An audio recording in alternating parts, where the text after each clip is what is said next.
प्यारे बच्चों, welcome to my channel Verma study 2020 बुकलाना। मैं यूपी बोर्ड के क्लास 12th के छात्र छात्राओं के लिए इकोनॉमिक्स सब्जेक्ट को हिंदी माध्यम से मैं फुल कोर्स कराऊंगा। यदि आप फुल कोर्स करना चाहते हैं तो मेरे चैनल को सब्सक्राइब कीजिए और बेल आइकन को प्रेस करना न भूलें, ताकि जो भी वीडियो मैं अपलोड करूं उसका नोटिफिकेशन आपको सबसे पहले मिल सके। प्यारे बच्चों, माइक्रो इकोनॉमिक्स तो समाप्त हो चुका है। इसमें जो है वीडियो 20 से लेकर के वीडियो 25 तक कुछ बच्चों का कमेंट्स आया था कि ये क्लियर नहीं दिखाई दे रहा है, साफ नहीं दिखाई दे रहा है, इसलिए उसे रिमूव करके वही मैटर नए ढंग से फिर अपलोड किया जा रहा है। बहुत ज़्यादा परेशान होने की ज़रूरत नहीं है। अर्थात 20 से 25 तक जो है पहले पढ़ाया गया था उसी क्रम में आप स्टडी करेंगे। तो देखिए 22वां जो लेक्चर है, इसमें आज हम लोग पढ़ेंगे मांग में परिवर्तन। मांग डिमांड में परिवर्तन। मांग में परिवर्तन दो कारकों से होता है। कौन कौन? कीमत कारक और कीमतेतर कारक। वीडियो जो है 18 में आपको बताया गया था व्यक्तिगत मांग को प्रभावित करने वाले कारक में कि कीमत कारक क्या है, कीमतेतर कारक क्या है। खैर मोटे तौर पर आप समझ लें कि जो मांग को प्रभावित करने वाले कारक थे उसमें पहला था वस्तु की अपनी कीमत, ये कीमत कारक कहलाता है।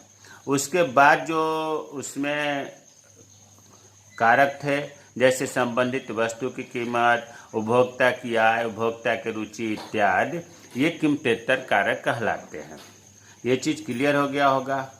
अब जो है मांग में परिवर्तन, इसे दो भागों में बांटा गया है, मांग की मात्रा में परिवर्तन और मांग में परिवर्तन।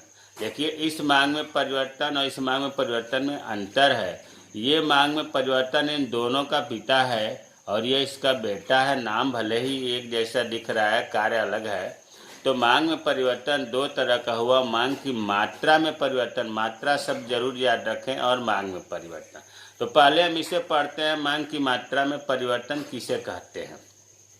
प्यारे बच्चों, अभी आपने जो पढ़ा कि मांग में परिवर्तन दो तरह से होता है, कीमत कारक और कीमतेतर कारक। तो अगर कीमत के द्वारा, मतलब ये कीमत कारक जो है, कीमत कारक के द्वारा अगर मांग में परिवर्तन होता है उसे कहते हैं मांग की मात्रा में परिवर्तन।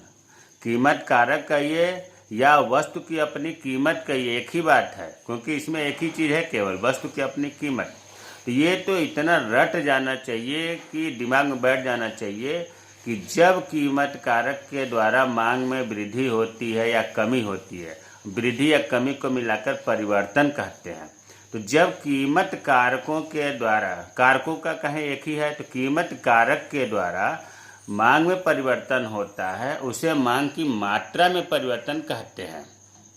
और ये जो मांग की मात्रा में परिवर्तन है दो तरह का होता है, मांग में विस्तार और मांग में संकुचन। और जो दूसरा है ये मांग में परिवर्तन, ये कीमतेतर कारकों के कारण अगर मांग में वृद्धि होती है, ध्यान दो, कीमतेतर कारकों के कारण, मतलब ये जो 3-4 पॉइंट है, संबंधित वस्तु की कीमत, उपभोक्ता की आय, उपभोक्ता की रुचि इत्यादि, इनके कारण अगर मांग में वृद्धि होती है तो उसे कहा जाता है मांग में परिवर्तन। तो वही चीज लिखा है कि जब कीमतेतर कारकों के द्वारा मांग में परिवर्तन होता है उसे मांग में परिवर्तन कहते हैं। यह परिवर्तन दो प्रकार का होता है, मांग में वृद्धि और मांग में कमी। तो अब जो आपने अभी पढ़ा मांग की मात्रा में परिवर्तन, जो कीमत कारक के द्वारा उत्पन्न होता है, दो तरह का होता है, मांग में विस्तार और मांग में संकुचन। तो मांग में विस्तार पढ़ते हैं।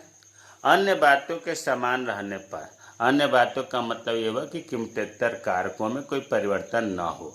अन्य बातों के समान रहने पर कीमत में कमी होने से मांग में वृद्धि होती है। इस स्थिति को मांग का विस्तार कहते हैं। भाई मांग में विस्तार और मांग में संकुचन कीमत कारक के कारण उत्पन्न होता है। तो अन्य बातें अगर समान है और कीमत में कमी हो गई, मांग में वृद्धि हो रही है, तो उस स्थिति को हम कहते हैं मांग में विस्तार। और उपभोक्ता मांग वक्र पर नीचे की ओर संचालन होता है। चित्र से समझें, देखिए ये बना दिया गया ओ एक्स, इधर बना दिया गया ओ वाई, एक कीमत रख दिया गया पी, ओ पी पर मांग हो गया ओ क्यू। ये तो कॉमन है, इसे तो चित्र हर में बनाना है, ओ पी और पी से इधर मिला दिया क्यू। अब देखो कीमत में कमी होगी तो मांग बढ़ेगी।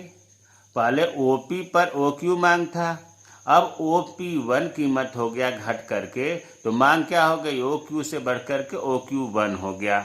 अब इसको जब हम मांग वक्र खींचेंगे इस बिंदु को, तो देखो पहले उपभोक्ता यहाँ था और कीमत कम होने के बाद यहाँ हो गया, मतलब इस तरह से अगर कहें यहाँ से यहाँ तक विस्तार हो गया, तो यहाँ से यहाँ तक ये मांग में विस्तार कहलाएगा। और उपभोक्ता नीचे की तरफ, विस्तार में नीचे की तरफ देख रहे हो, यहाँ पहले यहाँ था, इतना फैल गया, इतना विस्तार हो गया, क्यू से क्यू1 विस्तार हो गया, तो इसे ही मांग में विस्तार कहते हैं। तो आप इसी बात को लिख सकते हैं, समझ सकते हैं कि अन्य बातों के समान रहने पर कीमत में कमी होने पर मांग में वृद्धि होती है, जो ओ क्यू से बढ़कर ओ क्यू वन हो गया। इसमें उपभोक्ता मांग वक्र पर नीचे की ओर, देखो तीर नीचे की तरफ बना है, नीचे की ओर संचलन होता है, इसे मांग में विस्तार कहते हैं। मांग में संकुचन ठीक इसका उल्टा है। चित्र में देखो ओ एक्स हो गया मांग, इधर ओ वाई एक्स पर लिखेंगे कीमत, उसी तरह से जैसे पहले चित्र में बनाया था पी कीमत पर क्यू। अब अन्य बातों के समान रहने पर, मतलब गैर कीमतेतर कारकों में परिवर्तन न हो कि गैर कीमत कारक में, तो कीमत में वृद्धि होने से ओपी से बढ़कर ओपी1 हो गया।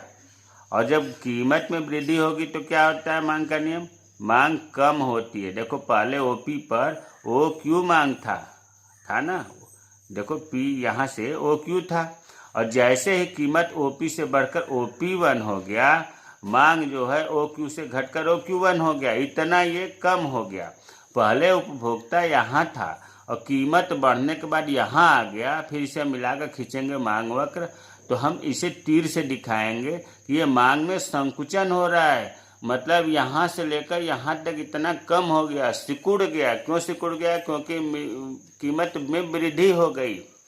तो कीमत में जब वृद्धि होती है तो मांग जो है, मांग में संकुचन होता है, इसमें उपभोक्ता ऊपर की तरफ मांग वक्र पर संचलन होता है। हमें उम्मीद है कि मांग में विस्तार और मांग में संकुचन समझ में आ गया होगा।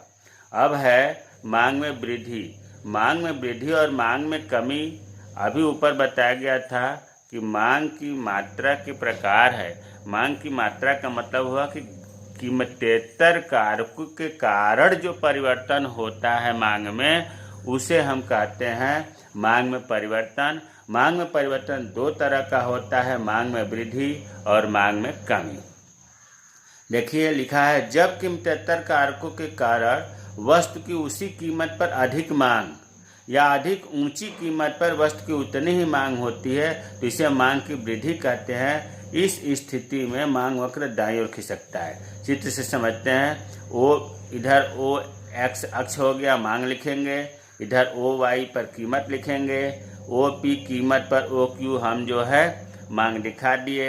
इस पर एक मांग वक्र खींच दिया गया डी डी। अब जो है ये चीज़ कह रहा है कि कीमत उतना ही है, ओ पी उतने ही कीमत पर मांग बढ़ गई।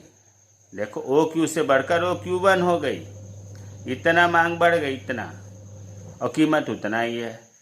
ऐसे भी हो सकता है कि कीमत बढ़ गई, ओ पी से ओ पी वन हो गया, लेकिन मांग उतना ही था जितना पहले था। देखो ओ पी पर ओ क्यू मांग था और बढ़ करके ओ पी वन हुआ, तब भी जो है मांग ओ क्यू ही है।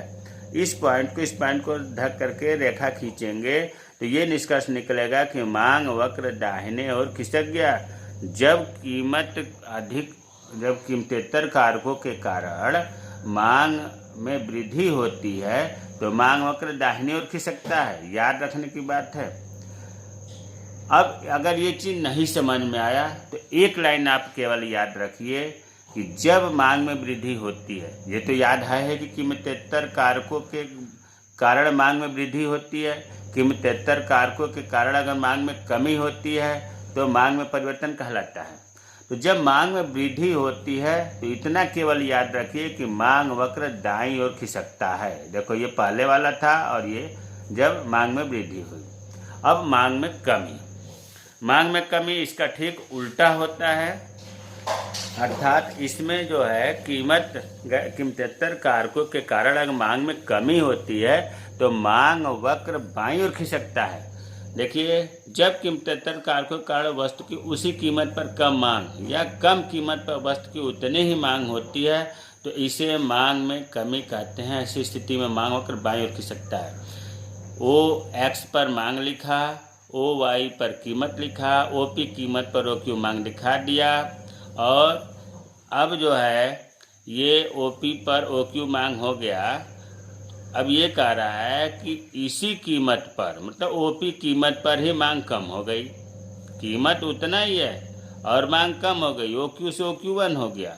दूसरी स्थिति हो सकती है कि सस्ता हो गया, कीमत कम हो गया, लेकिन सस्ता कीमत होने के बाद भी न मांग न बढ़ा न घटा, उतना ही मांग रहा, तो ये मांग में कमी कहलाती है। देखो यहाँ लिखा उसी कीमत पर कम मांग हो गई और कम कीमत पर भी उतनी ही मांग रही।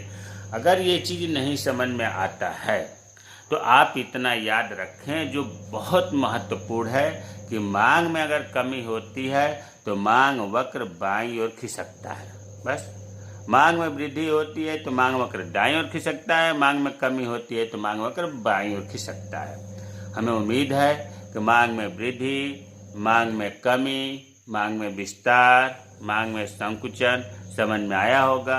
आप तसल्ली से वीडियो को 1-2 बार रिपीट करके देखें, चित्र बना करके समझें, वीडियो को रोक करके देखें तो समझ में आएगा। इसके बाद भी नहीं समझ में आता है तो कमेंट बॉक्स में कमेंट करें, मैं रिप्लाई करूँगा। मेरे चैनल को सब्सक्राइब कीजिए। जय हिंद, जय भारत।